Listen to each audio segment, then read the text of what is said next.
Okay, so Lights Out, which is the next in my Pick 10 Horror number 2, Pick 10 Horror 2, whatever.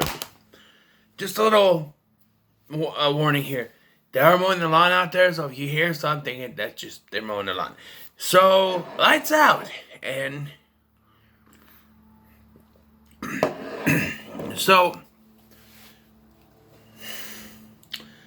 I went to see this film. I remember seeing their trailers, and the trailers were very convincing. I'm like, yeah, I want to see this film. Okay, so growing up, I had two rational fears: heights and the dark. And to this day, they still kind of get to me. I still can't be in a room that's completely dark. Like, I gotta have some kind of light. Like, when that light didn't work. Like this light over here, you know? You can tell, but... See this light? Actually, I'll leave that on. You get more light. That light used to not work. And I would come home from visitation with my son, it'd be dark, and I'd have to take my phone light. See, not just to see where I'm going to get to this light, because I still can't be in the pitch black. You know, to this day I have to have a TV on when I go to sleep. I can't, it's not a night light, it's the TV. I can't be in the dark. Excuse me. So this movie spoke to me. So I decided to go see it. And yeah, it does, have that, if you had that fear, you can relate to this film. The dark, there's something in the dark. This is a little bit different, because there is something actually in the dark. But David F. Sandberg directed this. And it's based on his own short film featuring his wife. And I've seen the short film after this movie came out, of course. I've seen the short film because I didn't know it was a short film first. So I checked it out. And that is generally creepy. And it's one thing I can say for David F. Sandberg is he knows how to do horror. Like James Wan. Like Mike Flanagan. He knows how to do horror. He knows when to be subtle. He knows when to go all out. He knows when to be creepy. He knows how to do it. This, and Annabelle Creation, even to some extent, Shazam. I'm just saying, he knows how to do horror. And I look forward to more horror things with this. But the story here is around this family. There's this woman named Sophia who has two children. A daughter who is all grown up and played by Teresa Palmer. And a little son who's probably, 8, 10, I think here. Played by Gabriel Bateman, who was in Child's Play. And it really... I remember when they said that Gabriel Bateman was cast as Andy in the Child's Play remake. I remember thinking, oh man, I didn't care for that kid at all in Lights Out. I didn't. But rewatching this, I don't know what I was thinking, because he's great in this movie. All the characters are great. There is times where Teresa Palmer has that look on her face. Like she does it quite a few times. And there's some logic issues with this movie. I feel like that for this movie to go on for as long as it did, there had to be some logic issues. So this movie starts out with a great scene. You have Billy Burke, who is the father of Gabriel Bateman's character in this film. And he's at work, and there's this woman, his secretary or something, which is played by the same woman, Lotta Lotman, I think her name is. She's David F. Sandberg's wife. She was the woman in the short film. And she kind of gets to reenact that. But she doesn't get killed in this movie. So, but you see this, she's walking, and the lights go off. And when she gets them to go back on, like some coats move or something. And she's like, and she goes into another room, and she sees something standing in there. Turns the lights on, it's gone. Turn off, on. There's quite a bit of that lights on and off stuff, but it gets the point across.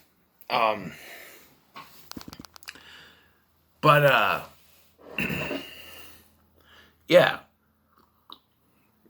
Billy Burke gets taken out. We found out he was actually the dad of our main, or the stepdad of our main character, played by Teresa Palmer, whose name escapes me, Rebecca. Her character has gone through a lot as well. Her dad took off on her, at least we're told, that her dad took off on her when she was 10. And which is the same age that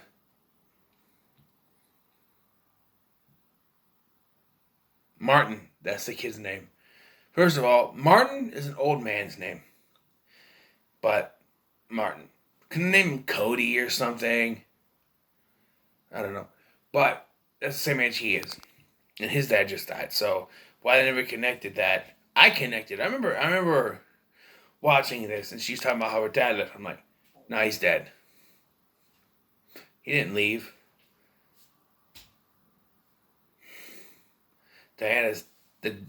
He's dead. He's fucking dead. That is what happened. He did not leave. He's dead. It is easier to connect. And they make it this big twist at the end, too, where Diana's like, that's the creature's name. She's like,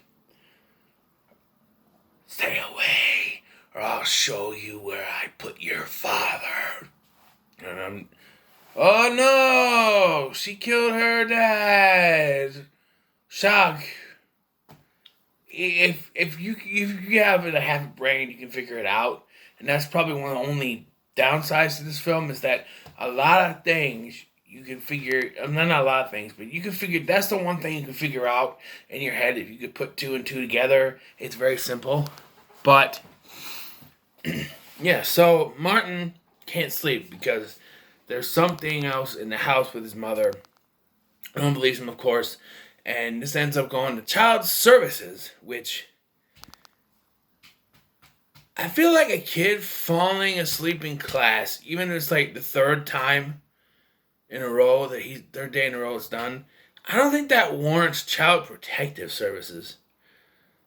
Ever think he's just sleepy? I don't know, but that's another thing I don't care about in this film is this child protective services. And then like when Rebecca takes him from the house and takes him to her apartment, there's like, she shows up the next day. Your mom called me. You can't do that. He's in an unsafe environment. You should have done that. But you didn't. You should have taken him away from her. He's in an unsafe environment. He is telling you there's something going on, and you just have him go back to the house. Twice. Because you make Rebecca do it, basically, and then you take him from Rebecca and return him to the house. You are the worst child protective service agent I've ever met. To return him twice to a house that he is claiming there's something going on and it's not safe, but you keep putting him back. And then she like disappears from the film. I thought for sure there was going to be a scene at the end where the custody thing happens or whatever, but it doesn't. Even though they kind of talk about it earlier in this film. If you want custody, you got to go to court. You're going to battle your mother. With the mother, spoilers, dead at the end of this film, I think. And there is a sequel supposedly coming out. And I swear to God, if they go the route of saying that, well, we'll get to it, but like, I don't know, I had a feeling watching this, I'm like, I hope they don't do that. So, yes, and so she has this boyfriend named Brett, and, because her father left, she has this abandonment issue, but then she takes stuff off on her mother. I don't know,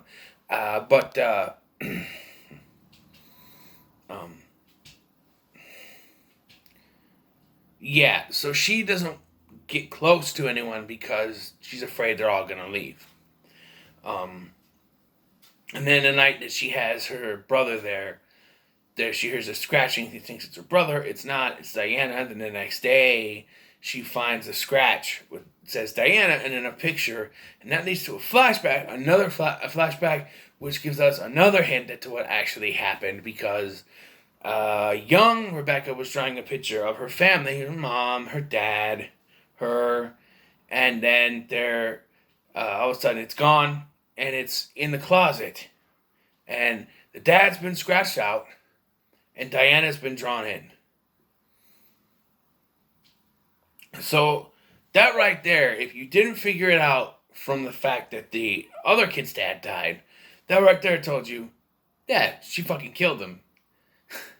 He's dead. He didn't leave. He's dead. I'm just saying.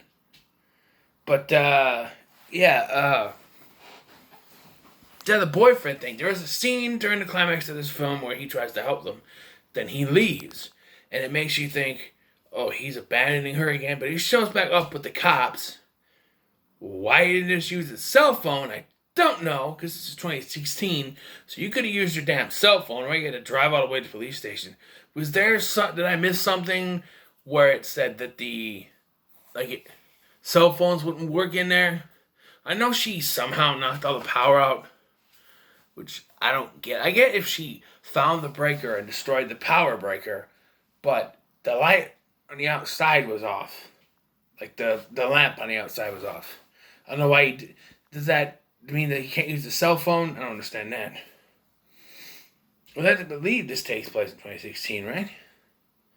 I don't know, but we find out the story at some point that their mom was in the psychiatric hospital when she was a kid. She met this girl named Diana. Diana was an extreme albino, which means she couldn't be in the sun at all or it will burn. That's what I got from it. And they did an experiment on her, then she died.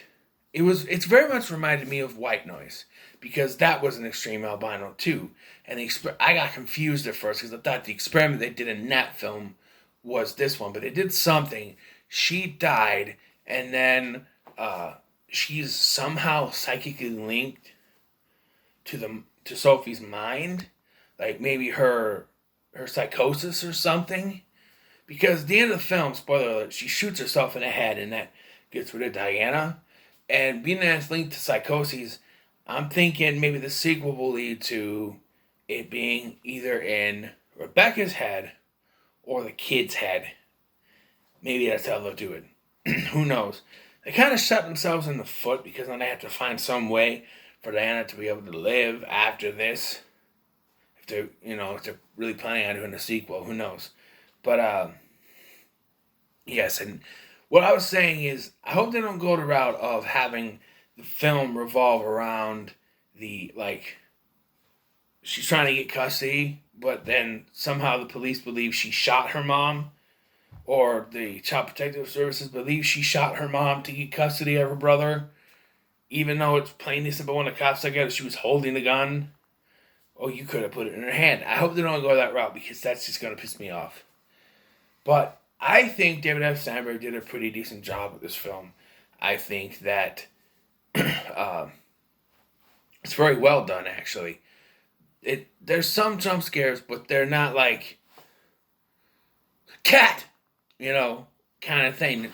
When there's a jump scare, it's something that is actually scary. It's not cat or tree or something like that, I particularly like the scene where it's in Rebecca's apartment, and she has this neon light that keeps going on and off, and and she's looking, she thinks it's her brother, and they're scratching on the floor, which, if she heard the scratching, why didn't she check before? Who knows, but I like that. I also like that they get an ultraviolet light out, and it doesn't hurt her, because it's not the same, it's different kind of light, but it allows you to see her, even though they don't go as far with it as you would. The design of the creature is okay. Definitely the one in the short film was creepy with the but yeah, it's alright. This movie is one of the better. Hold on.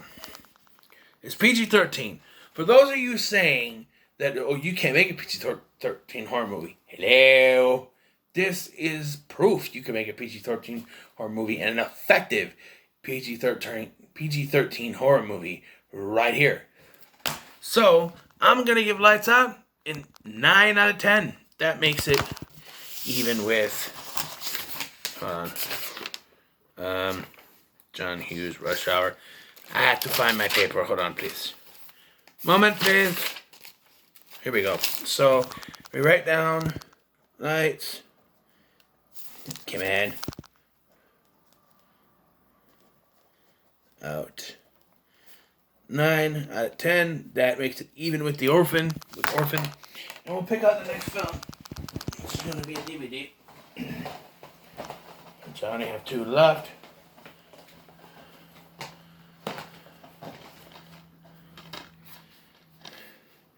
The Last House on the Left remake. I've been wanting to do a review on this because I like this film. So, that'll be the next one. I'm going to try to get this done today before Big LT Radio comes over, because I know he doesn't like the horror movies, but I'm going to try to get it done, okay? So until then, let me know your comments below. Let me know your thoughts on Lights Out in the comments below. Make sure to like, share, and subscribe. Thank you for watching. I've been Scotty, and I'll see you in the next one.